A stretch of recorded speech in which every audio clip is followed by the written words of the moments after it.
Usually, the price reacts to order blocks and changes direction upon reaching them. However, order blocks sometimes fail, and the market reacts to other levels instead. Why does this happen? The reason is the presence of inducement and liquidity in the market. In this video, we will cover step by step what inducement and liquidity are, including their structural and candlestick definitions.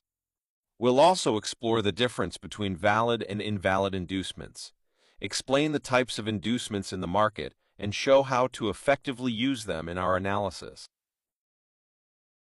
Let's begin by defining liquidity and inducement, as they are often confused but represent distinct concepts. Liquidity refers to areas on the price chart where a large number of orders are likely resting, such as stop losses or pending limit orders. Market makers and institutional traders often target these zones to trigger stop losses or to fill large positions efficiently. And inducement is a deliberate price move designed to tempt traders into taking positions too early or in the wrong direction. It often happens right before the market shifts strongly the other way, catching those traders off guard. This tactic is commonly used to create liquidity for bigger players to enter or exit the market more effectively. In simple terms, liquidity refers to the money present in the market. It appears in the form of stop losses, stop orders, or general buying and selling activity.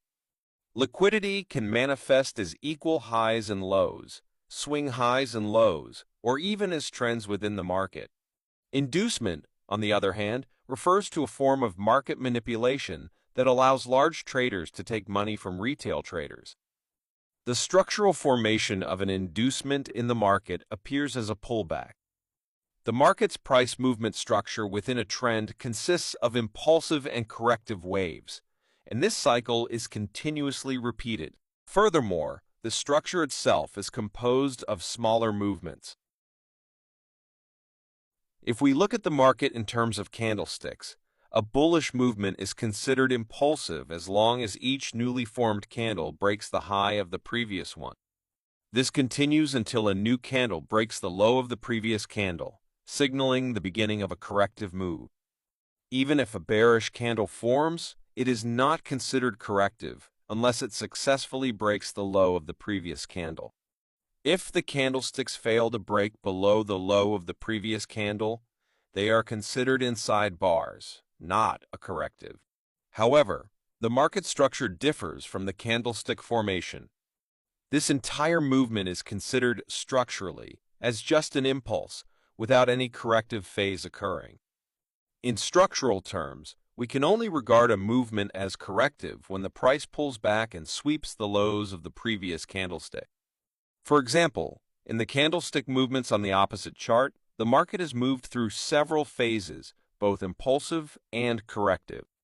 However, when we look at the market structurally, we can see that there has been only one corrective phase, which occurred when the price swept the last low of the impulsive move before forming another impulsive phase. The next step is to determine whether the pullback is a valid or invalid inducement. In a bullish market, after the price forms a major high, two possible scenarios may occur for the trend to continue. The market might make a corrective move and then resume its trend by breaking through the major high, or it might continue its trend without any corrective movement. In the first scenario, the price breaks below the low of the last bearish candle or sweeps the final corrective move of the candlestick pattern, thereby forming a corrective structure. It then continues upward by breaking the previous high. This movement is considered a valid inducement. However, in the second scenario, the market continues its trend by simply forming an inside bar, without sweeping or breaking the low of the last bearish candle. As a result, no inducement is formed, and it cannot be considered valid.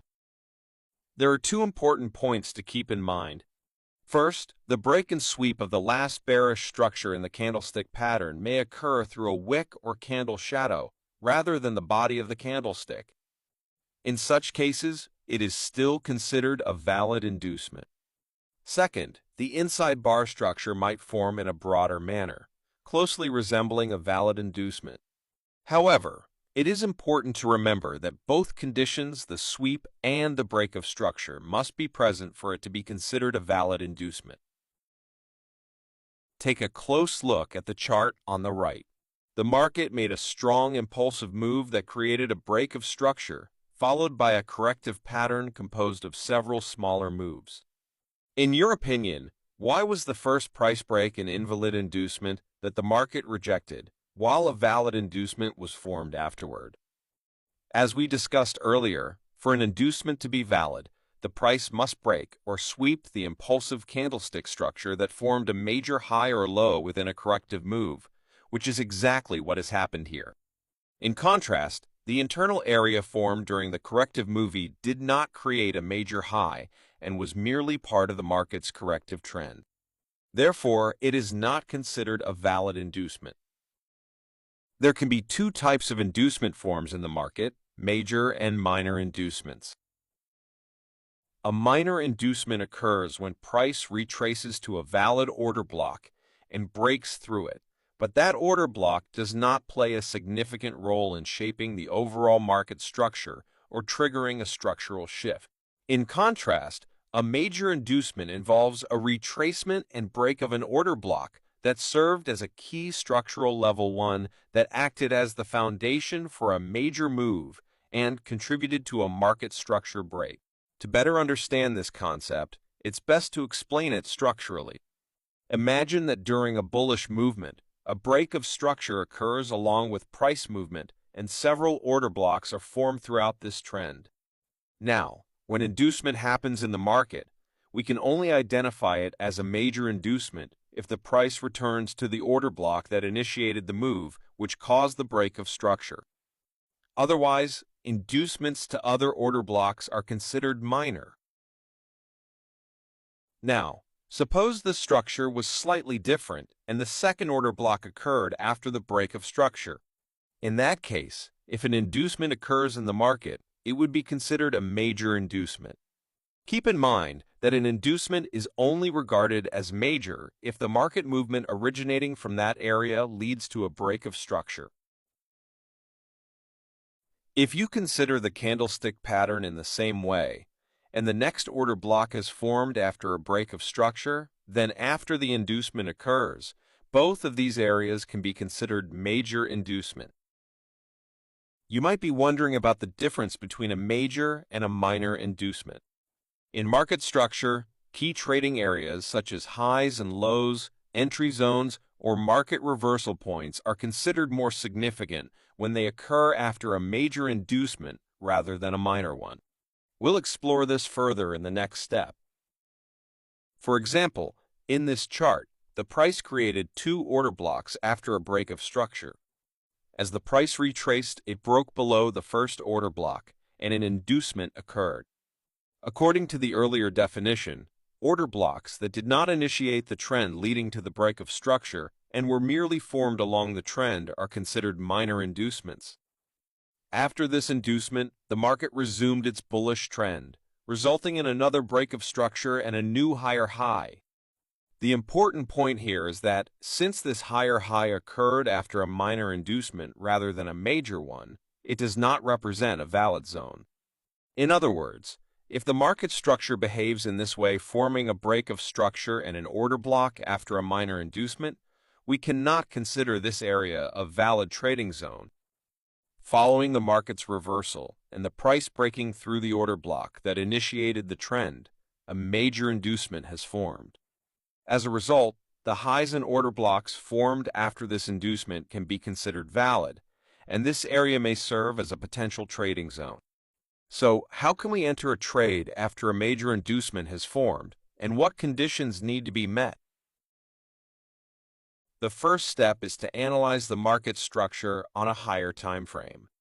Here, we have the 4-hour chart of gold to US dollar. Based on previous information, we expect that during a bullish movement, the market will form an inducement before creating a new higher high. Once this inducement is formed and the price resumes its upward trend, we can start looking for entry confirmations to take a trade. As the market continues, we observe that the price breaks through the order blocks and creates several inducements. However, as we mentioned before, we can only expect the formation of a new high or low if the price has formed a major inducement. If only a minor inducement occurs, there is a possibility that the price will move back toward the previous order blocks. The next step is to enter the trade on the lower time frame, the 15-minute chart. On the lower time frame, two confirmations are required to enter a trade: a liquidity sweep and a market structure shift. Once these two conditions are met, we consider the last order block as the entry zone. The stop loss is placed slightly below this area, and the take profit is set at the major inducement that may form. We can also see the result of our trade on the higher time frame. However, keep in mind that no strategy works perfectly all the time, so be sure to backtest it before using it. Always manage your risk in trades, and aim to maintain a favorable reward to risk ratio. I hope this video has been helpful so far. Don't forget to like and subscribe.